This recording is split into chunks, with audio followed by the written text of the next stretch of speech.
श्री सद्गुरु महाराज की जय। सत्संग सुधा चतुर्थ भाग से गुरु महाराज का प्रवचन।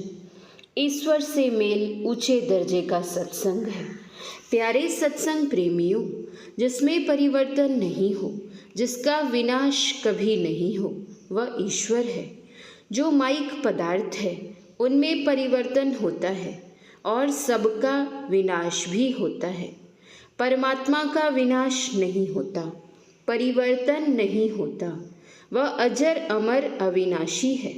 उसका संग हो जाए, मेल हो जाए तो जानिए पूरा सत्संग हो गया। लेकिन यह एक ही भाव मनुष्य के लिए तो बहुत दूर है।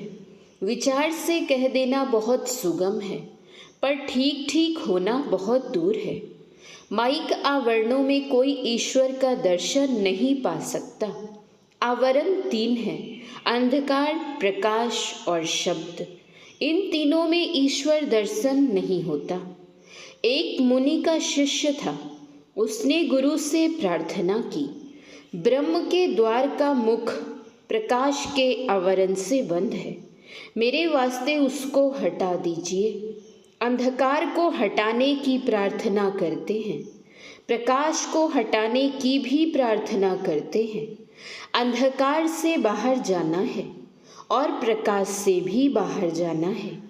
सभी माइक आवरणों से बाहर जाना है। होते होते जो आदिनाद है वह भी आवरण है। उस आदिनाद में रहते हुए ईश्वर का दर्शन होता है। यहाँ ईश्वर दर्शन द्वैत भाव होते हुए भी होता है। एक ही भाव में त्रिपुटी ध्याता, ध्यान और ध्येय नहीं रहते। अंधकार, प्रकाश और शब्द के आवरण को पार करना बहुत दूर है। प्रकाश मंडल भी माइक है। शब्दों का आवरण कितना बड़ा है, इसको माप नहीं सकते। कबीर साहब ने कहा है, लंबा मार्ग दूरी घर, विकट पंथ बहुमार, कहो संतो क्यों पाइए, दुर्लभ हरि दीदार। इतना लंबा कोई रास्ता नहीं है। विकट पंथ, जिस रास्ते पर चलकर पहुंचा जाता है उस पर विघ्न बाधाएं भी होती हैं। विघ्न बाधा में मन को अशांति होती है, इसीलिए विकट पंथ बहुमार कहा। थोड़ा थोड़ा चलते चलते लंबे से लंबा रास्ता भी कट जाता है। जो धीरजवान साधक है वह चलते चलते रास्ते को पार कर जाता है, तब परमात्मा का दर्शन होता है। यह दर्शन चेतन आत्मा को होता है। यह दर्शन बाह्य आँख से देखे बिना होता है। चेतन आत्मा को जो शरीर का संग है, इसी से अज्ञानता है। जो चेतन आत्मा की पहचान में आ जाए वही ईश्वर है। जो इस बात को भूल जाएंगे उनको ईश्वर का दर्शन नहीं होगा।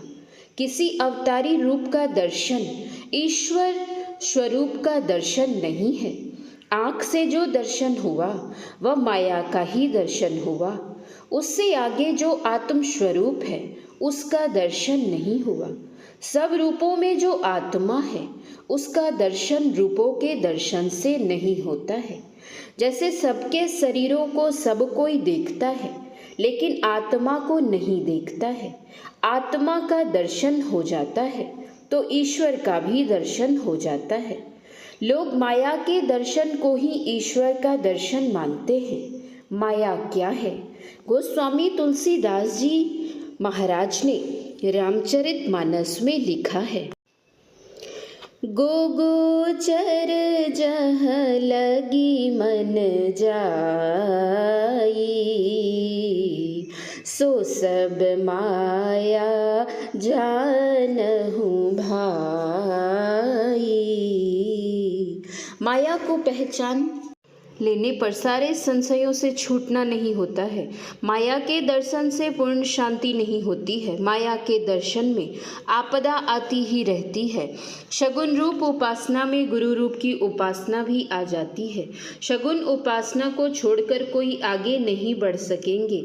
बाहर में प्रतिमाओं का दर्शन नहीं करते, परंतु गुरु की प्रतिमा बनाते हैं। चाहे प्रतिमा बनाओ व तस्वीर बनाओ, कोई हर्ज नहीं, लेकिन ध्यान में मनोमय रूप बनाए जाते हैं। संतों ने कहा केवल यहीं तक नहीं रहो, इससे आगे बढ़ो। यह स्थूल उपासना है। इससे आगे बढ़ने में जो उपासना होती है वह सूक्ष्म शगुन उपासना है।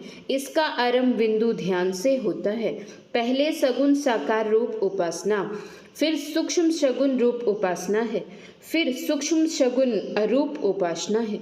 इसको खत्म करके तब जो उपासना है वही निर्गुण निराकार उपासना है। निर्गुण को जो पार कर गया तो वहाँ केवल एक ही भाव रहता है। इस चेतन से भी परे तत्व को चिन्ह लेने पर हृदय की ग्रंथि खुल जाती है, सारे संशयों का नाश हो जाता है और तब कर्म बंधन टूट जाते हैं। गोस्वामी तुलसीदास जी ने लिखा है, सकल दृश्य निज उदर मेली, सोवै निद्रा तजी योगी, सोई हरि पद अनुभवई परम सुख, अतिशय द्वैत वियोगी।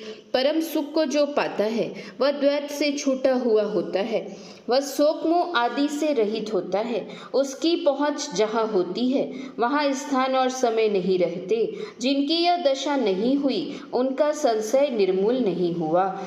सब संशय जहाँ दूर होते हैं उसका ज्ञान होना चाहिए। सत्संग से इन विषयों को बारंबार समझाया जाता है। पढ़े अनपढ़े को भी अच्छी तरह समझ में आ जाए, यह कोशिश सत्संग में की जाती है। जहाँ ईश्वर का भाव नहीं रखना चाहिए, सत्संग नहीं करने वाले वहाँ ईश्वर का भाव रखते हैं। जिस सत्संग में ईश्वर की चर्चा नहीं वह सत्संग नहीं। साधना करके ईश्वर से मेल हो जाए तो यह ऊंचे दर्जे का सत्संग है। उपासना में प्रथम ही ईश्वर दर्शन नहीं होता, लेकिन ईश्वर के ज्ञान में वह मजबूत होता है। आंतरिक उपासना को आंतरिक सत्संग कहते हैं। अद्वैत भाव में ईश्वर का दर्शन हो जाए, यह निर्गुण शब्द ब्रह्म की उपासना से होता है। संत कबीर साहब ने कहा है, संगति ही जरी जाओ न चर्चा राम की, दुल्ह बिना बारात कहो किस काम की। श्री सद्गुरु महाराज की जय। यह प्रवचन महर्षि में ही आश्रम कोपाघाट भागलपुर में 20/8/1937 ईस्वी को हुआ था। श्री सद्गुरु महाराज की जय। पुस्तक अमृत धारा स्मारिका से मंगलमय संस्मरण। स्वप्न दर्शन एवं आशीर्वचन। डॉक्टर कंचन, अध्यक्षा भूगोल विभाग, केबी विमेंस कॉलेज मधेपुरा, झालीघाट पूर्णिया। श्री कृष्ण मौजी लाल यादव मेरे दादा। गुरु महाराज घर पर आते थे, सत्संग भंडारा होता था, सुख शांति उन्नति लहलहाती थी। तब मैं छोटी थी, इतनी भी नहीं कि सेवा न कर सकूं। गुरु महाराज का कमरा पोंछती थी, इस लोभ से कि प्रसाद मिलेगा। मिल जाता था फल फूल मिश्री आदि, मैं खुश हो जाती थी। आज मैं सौभाग्यशालिनी इसलिए कि मायके और ससुराल रानीगंज दोनों भक्ति संस्कार में दृढ़। भक्ति संस्कार झूठ चोरी आदि पापों से बचाता है। कोई भले ही झूठ आदि से धन संग्रह कर ले, पर उसे सुख शांति कदापि नहीं। सुख शांति तो सदाचार पालन से आती है, और सदाचार पालन एकमात्र सत्संग से संभव है। अतएव जीवन में सत्संग अनिवार्य है। विवाहोपरांत 1986 का वर्ष। स्वप्न में संत सद्गुरु महर्षि मेही के दर्शन एवं आशीर्वचन कुछ इस प्रकार। मायके का पूजा घर, जहाँ गुरु महाराज व्हील चेयर पर बैठे हैं। हंसता हुआ चेहरा जो आज भी अक्ष के समक्ष नाच रहा है। गुरु महाराज के पास जाने में भय होता है, दूर से ही निहारती हूँ। गुरु तो अंतर्यामी होते हैं, कहते हैं या एते या मैं हमें न जब तू औरत के डांटे छे। गुरु महाराज या तोरा न डटवो। विश्वास हुआ, भय गया और पास पहुंचकर झुककर प्रणाम करने लगी।